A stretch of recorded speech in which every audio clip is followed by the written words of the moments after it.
અહેમદાબાદ મિત્ર ન્યૂઝમાં આપનું સ્વાગત છે। અમદાવાદની 19 જેટલી સ્કૂલોને બોમ્બથી ઉડાવી દેવાની એક બાદ એક સ્કૂલોને ઈમેલ દ્વારા ધમકી મળી છે। ધમકીવાળી સ્કૂલો પર પોલીસે જોઈ ચેકિંગ હાથ ધર્યું છે।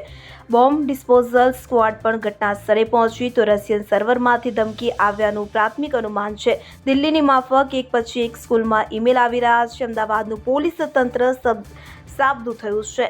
દિલ્હીમાં અનેક સ્કૂલોને ધમકી મળ્યા પછી ધમકી પોકળ પુરવાર થઈ હતી।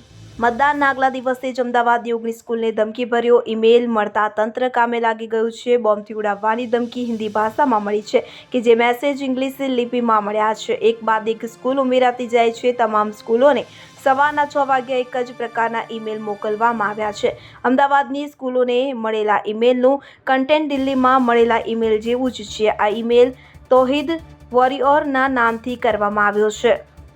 સવારે 7 વાગ્યા પછી એક સ્કૂલને મેસેજ મળવા લાગ્યા હતા તો બોમ્બની ધમકી ભર્યા ઈમેલના લખાણ મુજબ ઇસ્તીસાદી આખા શહેરમાં ફેલાઈ ગઈ છે। હુમલો કરવા તૈયાર છે। તૌહીદના યોદ્ધાઓ પ્રતિકાર કરનારા તમામ લોકોને મારી નાખશે। અમારું ધ્યેય ગુજરાતમાં શરિયા કાયદો સ્થાપિત કરવાનો છે। અમારા શરણે થાવ અથવા તો અમારા દ્વેષથી મરી જાઓ। અમે તમારા જીવનને લોહિયાળ નદીઓમાં ફેરવી નાખીશું।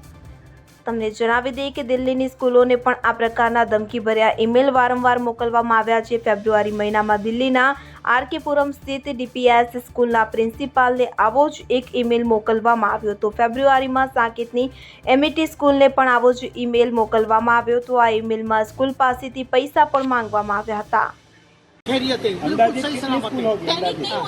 कुछ कोई पैनिक होने की जरूरत नहीं है, कोई नहीं। हमारी पुलिस, हमारी संस्था, हमारी एजेंसी सब काम कर रही है। कोई पैनिक फैलाने की जरूरत नहीं है। स्कूलों में चेकिंग खत्म हुआ है? हाँ, हो गया, मिला हो कितनी गया। स्कूलों में? 3 स्कूलों में, कॉन्समेंट और ओएनजीसी एंड अमृता। कई मणि નથી કઈ છે નહીં। પ્લીઝ અહેમદાબાદ મિત્ર ન્યૂઝની યુટ્યુબ ચેનલને સબસ્ક્રાઇબ કરો અને બેલ આઇકોન જરૂરથી દબાવો જેથી દરેક મહત્વના વિડીયોની નોટિફિકેશન તમને મળતી રહે।